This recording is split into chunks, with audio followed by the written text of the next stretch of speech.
Fuck Alvin Kamara. Fuck Michael Thomas. Fuck the Saints. Fuck Sean Payton. I'm making enemies right now. You're listening to Let's Talk Fantasy Football, where men of fantasy genius have realized, hey guys, we don't need real football skills to dominate on the fantasy field. Yeah. So slap on your pads and grab your helmet. Shit's about to get real. Welcome back, ladies and gentlemen, boys and girls, to another edition of Let's Talk Fantasy Football. I'm your host, Nick Schreck, and joining me today, once again, is the amazing Nick Walsh, here to talk part 2 of the NFC South. Walshy, what is up? Nothing, man. I am having a great time so far this year. We've done a lot of talking about different divisions, and this is one of the best of them. So I'm pumped up. Let's do it. You ain't kidding, man. We saw a lot of love from you in part 1 of the NFC South preview. So for those of you that have not tuned in yet, let's skip back, listen to that episode, find us Spotify, iTunes, wherever you want to look. We are there. Even a little iHeartRadio action. You can find us.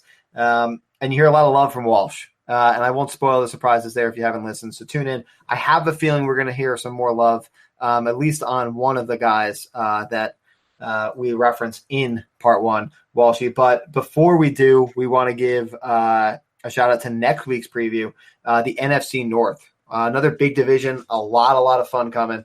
And quite frankly, right now with the NFC South, Walsh, I can't think of a better way to start your Friday morning. And this is exactly how the people are going to hear all about the New Orleans Saints and the Tampa Bay Buccaneers. Hell yeah, dude. That's a classic way to start your Friday morning. When you're done with this, what you got to do when you finish this podcast, right? You get into work, you put on Roll with the Changes by REO Speedwagon, and you have a great time at work. That's what you do. There it is, get guys. Drunk. You heard the perfect plan there from Walsh, straight from the horse's mouth. This guy knows how to have a good time, so he's definitely not going to lead you astray. He also knows how to draft you a good fantasy team. So I would tune in, turn the volume up, get those headphones set, because you thought Stranger Things, new season was good. This episode's about to be 10 times better. Well, so let's kick it off. Drew Brees here with the New Orleans Saints. QB number 7, 6th pick in the 7th round coming off the board. I'm just going to come out straight up and say it. I'm a little bit worried about Drew Brees. 6.5% touchdown rate was more than the full point over his career average last year. I think there are other options with better upside. I think Drew Brees coming off the board at QB7, 6th pick in the 7th round. Oh, yeah, I'm staying the fuck away there. The Saints were 28th in pass-to-run ratio last year, so they were running the ball a lot. I would expect the same this year. They really haven't changed too much. We know at this point in his career they want Brees to be taking sort of the backstage to the running game, which makes sense. He's old. You don't want him throwing the ball 50 times a game, but when you do want him being efficient when he does throw it. So, yeah, not about Brees at that price. Staying away. I thought you said he was going to take a backseat to the running game, but I think what you meant to say was to Teddy Bridgewater, because we know he is God's gift to football. That's what you meant to say, right? Yeah, no, absolutely. You caught it. I blew it. I meant to say that Teddy Bridgewater is the best quarterback of all time, and Drew Brees is going to be heading directly for the bench. Oh, okay. Well, I'm glad we got that cleared up. And I think you nailed it on the second take, Walsh. So I'm proud of you for coming back around and admitting your mistake. But in all seriousness, I've always loved Teddy. Happy to see him back in the league after that scary, gruesome injury. Backing up Drew Brees. So obviously no fantasy value there. Just a name I like to reference when we get the chance to talk about him. And for those of you longtime listeners, you'll know why for one of my famous Teddy Bridgewater lines, but we're not going to repeat that here today. And it's 2019 and things have changed. Well, so let's move on to the running back position. Alvin Kamara, running back number 2 off the board, 3rd pick in the 1st round or 2nd. You're splitting hairs right now on the ADP. He's obviously the guy, and I think the bigger question becomes Mark Ingram being gone. And does it mean that Kamara is going to see an even bigger workload, or are we going to watch Latavius Murray be the guy who slides in and fills a decent portion of that role? Because I think Kamara's production is undebatable. Yeah, I mean, Kamara's been incredible the first 2 years of his career. For me, I think he's a clear, and this is, splitting hairs, I think he's clearly the running back 4. And you look at that just based on opportunity, right? So the Saints last year were an insanely efficient offense, just like wildly efficient in terms of touchdowns and that sort of thing, to the point where it doesn't seem like it's repeatable. Yeah. And maybe it is. I said last year that Alvin Kamara's rookie production wasn't repeatable, and then he repeated it. So like, fuck me, right? I mean, it's you never know. I could be just completely wrong. Maybe Alvin Kamara is who he's been these past 2 years. I'm betting that he's not. I'm betting that he's still extremely good. But because he's not getting 80 to 90% of the touches like McCaffrey, Zeke, and Barkley, I think he is clearly the running back 4 out of those top 4. And, you know, you can take that and say what you want in terms of me hating Kamara and all of that thing. It's true. I hate him. I think he sucks. I think you should only take him at the 4th pick because he's fucking terrible. Yeah, that's pretty much all I got on that. Man, I love it, Walsh. The truth is coming out here in the second part of the NFC South. I'm seeing your true colors on the Saints. I just think you're a Saint hater, quite frankly. Definitely a hater. Definitely not a believer. Talking about, I'm glad they didn't call that pass interference in the NFC Championship game. Wow! Oh shit! Oh shit! I hope you guys are listening in, because Walsh deserves some hate from some of you. Wow, Walsh, you really went for the throat on that one, and I respect it. I respect it. It's a bold move. Bold move, Cotton. We're going to see how that one plays out for him. Walsh, man, if you don't hear him on the podcast anymore, guys, we know one of you got to him. His address is 102 Main Street, apartment 3, downtown San Francisco. So if you find him, just knock on the door. He'll answer. A couple quick punches, and don't even have to tell him who you are. You can shoot me with a gun if you want to. Please don't shoot me with a gun. That is on him. We're going to rescind that one and say, don't do that. Let's go with the punches. You can even give him a couple stomach punches. He just ran like a marathon the other day. So the guy could use a little workup. I'm sure he's taking a few days off rest. The body needs to get tensed up. So show him who's boss. Show him he can't talk like that about your Saints, because that's just disgraceful, man. Latavius Murray, Walsh, running back number 34, 9th pick in the 7th round, coming off the board. Pilfering touchdowns is kind of what the goal line guy does best. Saints ranked 3rd in red zone scoring attempts, averaging 4.2 per game last year. I think Latavius Murray takes 10 to 12 touches a game, and I think he'll be I think right now, priced at running back 34, I'm fine with what you're paying to get Latavius Murray there with the land of opportunity in New Orleans.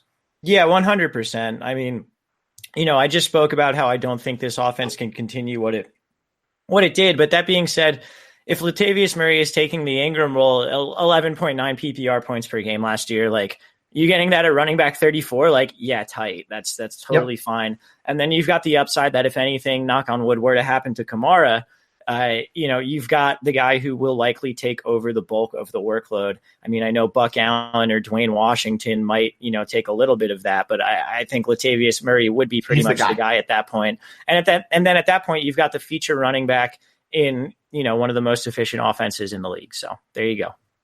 Nailed it. I think you hit that one right on the head. And obviously Dwayne Washington, Buck Allen are two very small specks on the map here in New Orleans, right, Walshy? Yeah. I mean, I don't think Buck Allen's good. So like, I think Dwayne Washington is like mildly good. Okay. So if I were to take a flyer on one of them, you know, if like injuries happen or whatever, it's Buck Allen. I would expect Dwayne Washington. Yeah, fuck you. Oh, I'm sorry. I would expect Dwayne Washington to be the guy. That being said, we got a lot of time before you need to think about that. So pay attention to what happens in preseason. Yeah, remember, guys, you're tuning in here July 12th here, hearing us talk about the Saints and the Bucs.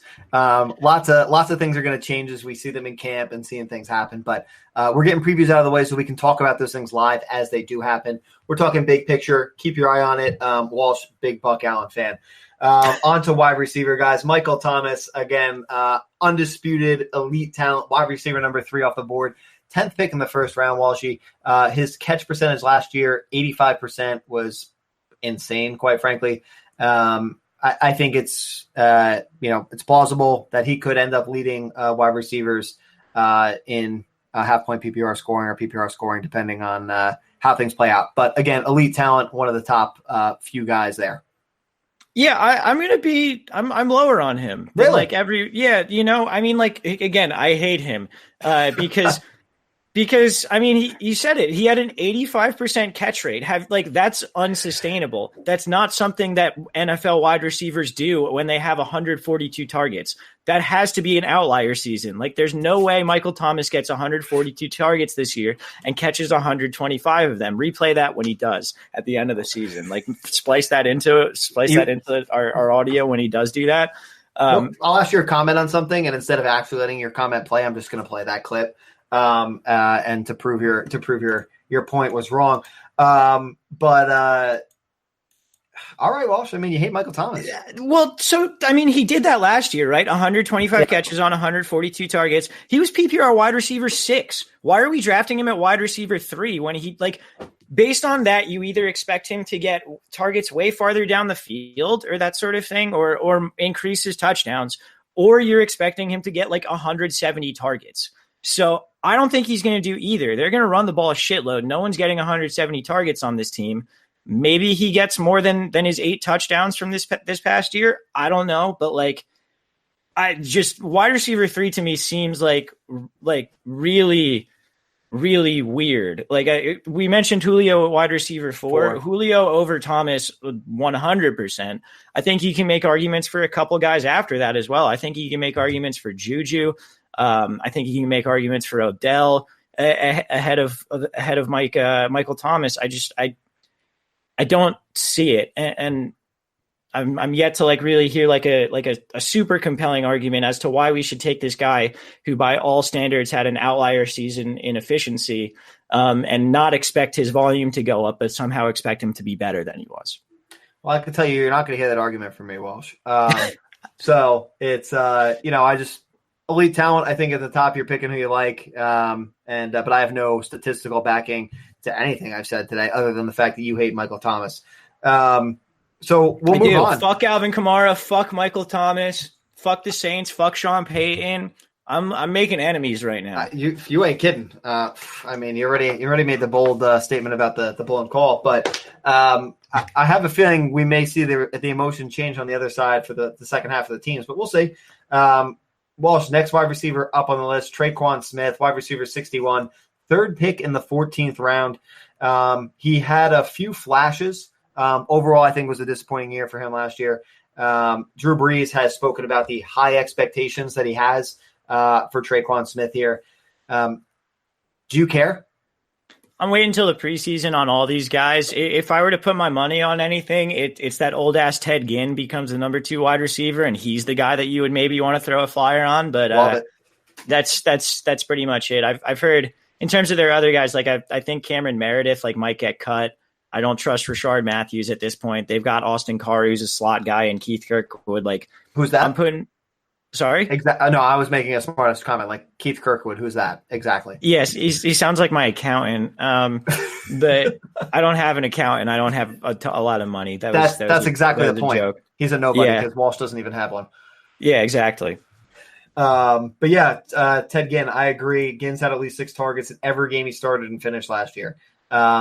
He's not being treated like the number 2 wide receiver that he could be in that offense. Obviously, wait and see. But so far, Walsh hates all the Saints. Final, last but not least, Walsh. Let's talk tight end.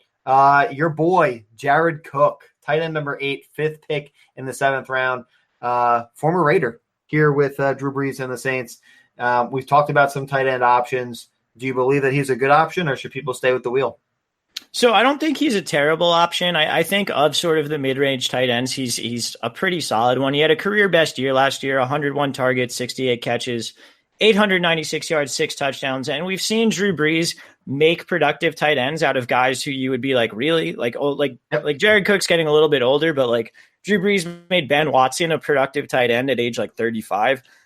He's in a good spot for his, I'll call it middle of the road talents, I think, of Jared Cook, but paired with Drew Brees creates the opportunity. Yeah, and I mean, he's a guy who can still be a seam stretcher. He can get the ball, he can get down the field a little bit. So I think it's interesting. I think at ADP, I'd much rather still be taking Hooper, referencing back to last podcast. Yep. But I don't think it's the worst thing that you could do to take Jared Cook there. Cool. Josh Hill, any interest or nada? Nah, I mean, we'll see if Jared Cook gets hurt or something. Yeah, well, she probably will. But So Jared Cook, the lone bright spot here for Walsh on the Saints. Shocker. He liked the former Raider. But that's I think that's going to do it on the Saints side of the ball. Right, Walsh? I'm biased as shit. Go Raiders. Fuck the Saints. You're listening to Let's Talk Fantasy Football, home of the brutally honest fantasy advice you've always needed. Let's talk Tampa Bay Bucks, Walsh. We'll see if we find a little more love here for 2019. And let's start at the top. QB Jameis Winston, QB 13 off the board, 4th pick in the 10th round. And I'm just going to say it. It feels like this team could be, if he stays healthy, the perfect fantasy storm for Jameis Winston. Yeah, I mean, we know, right? So they bring in Bruce Arians, and we know that he loves to chuck the ball deep. And if we know anything at all about Jameis Winston, it's that he loves crab legs enough to steal them. Wow, we nailed that. It was like we practiced it. But it's also, we also know that he loves chucking the ball deep with no regard for what defensive backs are in the area. So to me, it seems like the match made in heaven. Bruce Arians, like here's the thing. Jameis has been bad, for a couple of years. He's not been a good NFL quarterback, but Bruce Arians also took Carson Palmer out of the grave and made him a very good quarterback for a couple of years. So I think I'm banking on him to sort of do the same with Jameis. Jameis is not my favorite late round quarterback because he's going off a little bit earlier than other guys that I want to draft. That being said, I don't think he's a bad pick where he's going because he's got a lot of upside. This seems like it should be the perfect offense for him, and I think his receiving core and his pass catchers in general should sort of round into shape this year. All right, Walsh. Well, I'm with you in the general info here of he's a good example, I think, of QB opportunity late, which is what we've been preaching, right? Staying away from some of these early guys. Obviously, other guys you like a little bit better based on value and everything else, but I think he is a prime example of why waiting on QB is smart. I'm not talking streaming like Walsh unless you listen to him every week, but I think it shows you why you don't need to pay up for an elite guy. And again, with the tools there and the options, it could all work out for him. Bruce Arians, love what the guy does. Blaine Gabbert also with the Tampa Bay Buccaneers. Just a little fun fact that we don't care about at all. Blaine is a real American, as that one YouTube video said a while ago or something, right? Yep, true American. There you go. God bless you, Blaine. Running back situation, Walsh, where the waters get even murkier. We got Ronald Jones, running back 37, 5th pick in the 8th round. Peyton Barber, who I think is absolute trash, running back 50 at the 10th pick in the 11th round. And who else we got here? I got Bruce Anderson. So you've got ultimately Peyton Barber, who I just don't think is the answer at all here for Bruce Arians. I want to say it's Ronald Jones. I think by default, I think he gets the opportunity to go out there and prove it. Obviously, last year people were banging the drum for Ronald Jones. He went out there and had 1 point something yards per carry, an abysmal rookie campaign. But Bruce Arians designed offenses. I think he can make it happen here for Ronald Jones if he truly believes that he is his guy. Yeah, I have no opinion on any of this.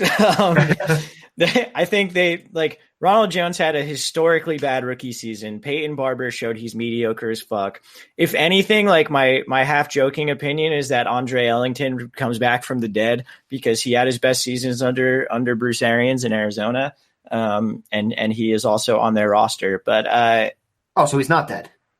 No, I mean he might be, but I mean he's still on the roster, so I don't know. That's I don't have confirmation as to whether or not he is dead. Okay, as long as I was concerned we had a death live on the air. Breaking news for people that were not aware. But no, I do like to call it Andre Ellington. The running back situation is a shit show. One that you really shouldn't dabble with, I think, unless you feel confidently. But again, at running back 37, 5th pick in the 8th round, I'm fine if you want to roll the dice on Ronald Jones. I think you should own 0 of Peyton Barber. Well, so I think at this point, if you're drafting right now, I think you should only be drafting Peyton Barber because I think it's 50-50 as to which of them is actually the guy. Cheaper priced. And he's cheaper. But then when we get to preseason and we actually start learning things about the team, everything gets thrown out the window. That's pretty much what it is. You'll see the guy who's getting the carries move further up the draft board most likely. And even though the price is increasing, that's probably the guy that you should go after if you decide you want to go after a Bucs running back. Fantastic. Well, so let's talk wide receivers. And first off the board, Mike Evans, wide receiver number 8, 7th pick in the second round. And we'll, before we even dive into the wide receivers here, I do want to note, do you think this is kind of where the tier starts to change? Because you talked about Michael Thomas and the argument, obviously Julio Jones, OBJ, Juju. And as you get into ADP, it kind of turns into like Antonio Brown, Mike Evans, Keenan Allen, Adam Thielen. Do you think he's kind of like the top of a tier 2 here if you were to break these wide receivers apart? Or do you still think he's in that top bunching? So I'll say I think I have him over Antonio Brown. I think he's the last of my number 1 tier.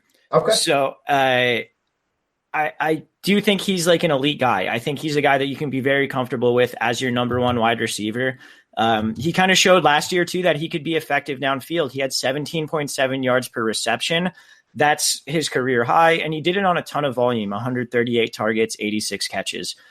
So Mike Evans has sort of been a guy in his career where he's a bit streaky. When he's not scoring touchdowns, he's a little bit hard to predict. And there have been seasons where he just inexplicably does not score touchdowns.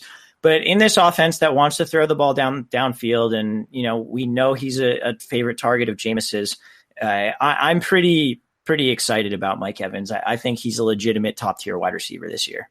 Are you in the same boat? Or I'm with him, man. 9 targets per game in back-to-back years, 10 red zone targets in the 9 games that Winston started last year. I think he has nothing but opportunity in front of him. I agree. I would take him over Antonio Brown, and he is probably the last guy in that top tier of wide receivers. Which again, why we say I think it's a perfect storm for Jameis. They've got some big bodies. Mike Evans goes up, climbs the ladder, makes catches, and some incredible plays. Definitely some great highlights that come out of the Tampa Bay Bucs here with him, and I think that continues. So draft him, I think, with confidence for sure. And I mean, quite frankly, I'm just kind of looking at the draft board. I mean, if you're in a 10-team league, you could very easily end up with if you want wide receiver, DeAndre Hopkins, Mike Evans. Juju. He's 8th pick in the second round, but you could end up with quite the wide receiver core. Obviously, your running backs you're going to piece together a little bit, but I think, hey, if you somehow came out with Mike Evans as your wide receiver 2 and you went wide receiver heavy, that's a fucking win. Oh, 100% win. 100%. Obviously, wide receiver, running back takes a dive for you on the team. You start looking in as your 1 as, again, Aaron Jones, Fournette, Marlon Mack, whatever. But we'll get into all that. But I think, hey, if you can somehow finagle that and you feel confident in running backs, piecing them together. We've talked about this, taking 6 guys in later rounds or as you go down the middle and just hoping a few pop. But back to the Bucs, I'm kind of getting sidetracked here, Walsh. Just looking at ADP, as it's easy to lose focus a little bit. Chris Godwin, wide receiver 21, 3rd pick in the 5th round. I think he also was a huge asset here for Jameis Winston here in 2019. He figures to be, I think, an every down threat who, according to Bruce Arians, is going to be close to a 100-catch guy this year. So I think he's all over the field, and I think he turns out pretty well for the Bucs. Oh yeah, like it seems like a high draft price for him, and I think he might still be underdrafted at the 3rd pick in the 5th round. Arians has talked about using him in the slot, and also I think we might this is like a lead we might have buried. The Bucs lost Adam Humphries and Deshaun Jackson. They combined for 179 targets last year. That's a lot of fucking vacant targets. So I mean, Evans already got 138. How many more is he going to get? Who's going to soak these bad boys up? Chris Godwin will be a huge beneficiary of those vacant targets. And as I said, to lead this off, Bruce Arians has talked about using him in the slot. We saw Adam Humphries get 105 targets there last year. Larry Fitzgerald was a huge weapon for the Cardinals under Bruce Arians in the slot. To me, Godwin has the chance to be, a wide receiver 1. I think it's like legitimately possible that they finish with 2 wide receiver 1s. I don't think it's likely. I think it's possible. In which case Jameis will pay off his draft value as well. But yeah, I'm all about Chris Godwin. He's hugely talented. He's going to get a huge boost in opportunity in a system that should be very, very good for the passing attack. Yeah, well, also, just to support it, he caught a touchdown every 8.4 receptions last year, had 300-yard games in the second half of the season, and he was splitting playing time last year. So like you said, with those opportunities, guy's gone. He is now the guy. Nothing but upside. And again, like you said, the price initially when I started kind of doing my notes and everything for the podcast, and I was like, oh, shit, wide receiver 21. I'm like, I don't know. But when I take a look and I actually see, well, where else you got Calvin Ridley, Cooper Kupp. Yeah, I mean, look, Ridley's going one spot back in terms of wide receivers, and like, who do you think has more upside and opportunity here? It's Godwin by a fucking country mile. Yep, I 100% agree. So Chris Godwin, guys, lots of fantasy points here to come, we believe, with Jameis the crab leg Winston in 2019, and I quite frankly don't give a shit about any of the other wide receivers on the Bucs. Yeah, I mean, you would guess Rashad Perryman will be out there, like, running deep every single play, doing his best Deshaun Jackson impression. He's maybe a guy to, like, think about on bye weeks or, like, DFS purposes, but not really someone else. They also, I kind of do like their sixth-round draft pick, Scotty Miller. He's 5'9", 174 pounds, and he runs a 4.3 40 out of Bowling Green University. So, boom. He's a tiny guy who's very fast, but do not draft him on your fantasy teams. I just think also he goes by Scotty and his name is Scotty Miller. Like, that's funny to me. He's just like this little tiny fast white guy out of Bowling Green. That's very funny to me. But anyway, anytime I hear Scotty, it's just all I can think of is Scotty doesn't know. Oh yeah, 100%. So what doesn't he know? Maybe that he's not going to be fantasy relevant this year. But I admire his heart and his desire to perform for us on the field. So let's wrap it up with tight end here. I apologize. I'm just getting to we already kind of touched on it, but we'll get to Ed's question of the week. We'll briefly hit on it. Tight end, O.J. Howard, Cameron Brate.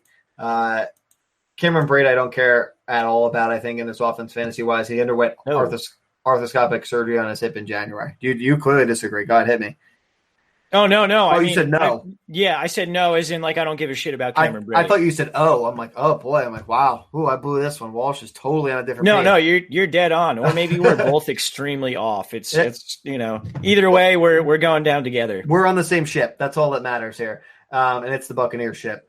O.J. Howard, 7th pick in the 5th round, Walsh, tight end number 4.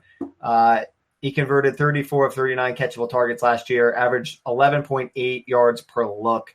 Flashed some big play potential, but he had some foot and ankle setbacks, a little banged up. I'm not going to lie. 7th pick in the 5th round is fucking terrifying for me as a tight end.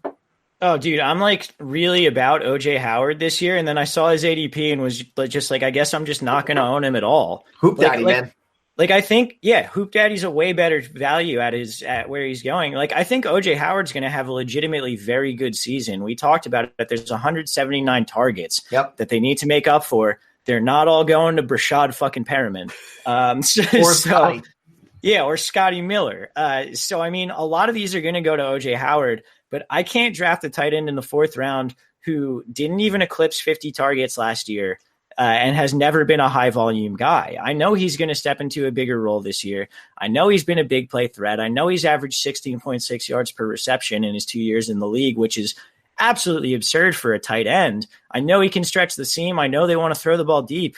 Still can't pull the trigger on him at that point. I think it's too rich for my blood. If he falls to maybe the 6th, 7th round, you could maybe see me taking a stab at O.J. Howard. I'm right there with you, Walsh. But he's got to slide. He's got to slide. Way too costly for what we know. Again, opportunity is great, but there's other guys that are way more worth the draft value. I mean, look, O.J. Howard, 7th pick in the 5th round. Chris Godwin, 3rd pick in the 5th round. They're essentially going back to back. Wide receiver and tight end, which is crazy. I just said I think Godwin could get like 120 targets or whatever. Like, if OJ gets 90, like, I'll be pumped on that. But like, Godwin is clearly the better player there and the better value. No question at all, Walsh. And let's we hit on it when we talked about it, but I do want to give a shout out to Ed for his question of the podcast. He comes in at us with, do you expect Latavius Murray to get the same workload as Mark Ingram? And we talked about his opportunity. We like the price. And God forbid something goes down with Alvin Kamara, which you probably are wishing for right now. the opportunity is there for Latavius Murray. Probably 10 to 12 touches a game I think is fair now. I think a little bit less than what Ingram was getting last year, but within that general ballpark. Cool. Well, so we're on the same page, and I want to thank you for being a good sport, because I've obviously hammered you here on the Saints a little bit, but we all know that you love all teams equally, despite what I may have made it seem like here on tonight's podcast. Yeah, I say a lot of things that I don't mean. The only thing that I actually mean on this podcast is fuck the Saints. I'm doubling down. No. He is all in. Chips are in the middle of the table, guys. He is all in. Fuck the Saints is how he is signing off. And with that, guys, get ready for next week's preview. We hope you have a great weekend. I'm trying to see. We got the what did I say is next? NFC North. NFC North, man. I lost it. I lost my notes. NFC North's coming at you guys. Enjoy the weekend. Get ready. It's coming at you fast and heavy. And I have a feeling Don is going to be in to talk about some NFC North action as well next week. I am Nick Schreck. He is Nick Walsh. He hates the Saints. We're Let's Talk Fantasy Football. Catch you on the flip side. This has been Let's Talk Fantasy Football. Thanks for listening.